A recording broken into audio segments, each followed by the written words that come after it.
Governor, you mentioned that President Trump lost all 3 times. I believe that's an error, and that's a conspiracy theorist. I believe you spoke in error there, but No, he lost Minnesota all 3 times. okay. Well, I'm glad you corrected that. He doesn't agree with that, I don't though, care. Chair. We're good. Have you ever used taxpayer funds directly or indirectly to take action against individuals suspected of disclosing potential wrongdoing within a government entity? I have not. Well, almost 30 whistleblowers accuse you and your administration of retaliation. Would you say that's a conspiracy then? I can't speak to what they said. I can tell you it didn't happen. Okay.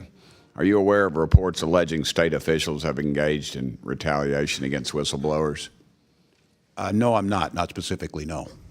You're not aware of that when 30 have come forward? Okay. I am not. I believe these are Okay. internet. We have options. The OLA, we have independent folks that they can come to, and I encourage them. It's against the law in Minnesota. I have executive orders. It's against the law here, but it doesn't stop it. What actions have you taken to protect whistleblowers in your state, sir? And has anyone faced consequences for retaliation? If so, who? Well, in Minnesota, we have nonpartisan office of legislative auditor. We have zero tolerance. The Minnesota Whistleblower Protection Act prohibits retaliation. I signed executive order in 2025, added protections. The law explains and clarifies protections around what reports are protected and who can report issues. They're strong. When I was here, I was an advocate for the IGs, and I think that's well known in my 12 years here that we need them. Okay. Well, a whistleblower told our office that her supervisor at the Minnesota Department of Health and Human Services threatened to make her job difficult, and the supervisor that did that later received a promotion. Would that surprise you, and can you confirm if this account is accurate? No, I can't confirm it, and I don't make HR decisions, but when I'm being very clear about this, there's a zero tolerance for whistleblower retaliation in Minnesota. Can you, how can any agency combat fraud when retaliation goes unchecked? It makes it more difficult. That's why we don't allow it.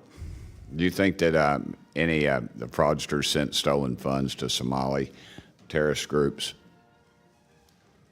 Pardon me? Do you think that any of the Somali folks that received funds sent any of that money to any of the stolen funds to Somali terrorist groups? There's been reports done and investigations done on this, and I don't believe there's any proof to support that. Okay.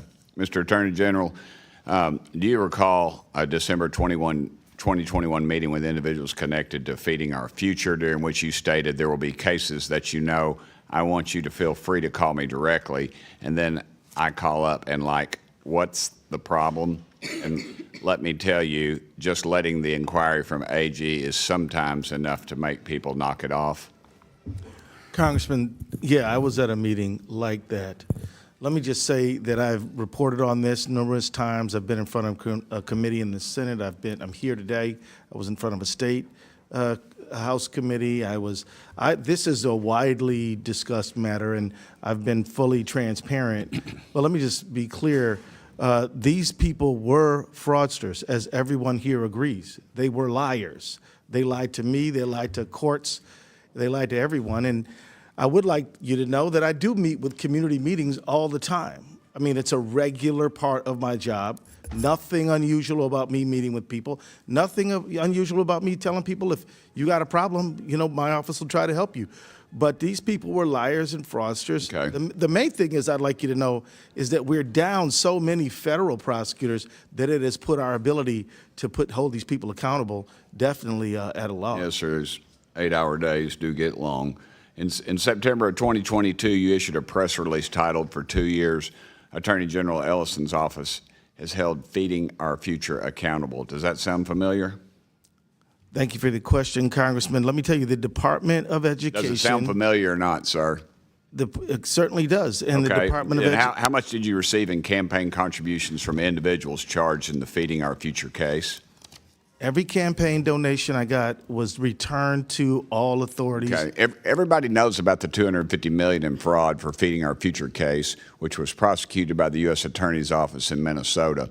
But there were just 2 other large site sponsors that you settled with instead of prosecuting them. Why did you not prosecute Partners in Quality Care or the Gar Family Services? because my office doesn't have jurisdiction to prosecute in those cases. You allowed them to dissolve, but no one was prosecuted. And PIQC They still is may accused, be, sir, Congressman. PIQC is accused of $300 million in fraud as significant assets, yet no charges and no attempts to recover taxpayer money. I'll remind y'all, $19 billion. I was a state legislator, and I can remember when our state budget was $19 billion. This is money that's been stolen, and it will not be recovered, and you all are to blame, and every dadgum one of you all ought to step down. Thank you, Mr. Chairman.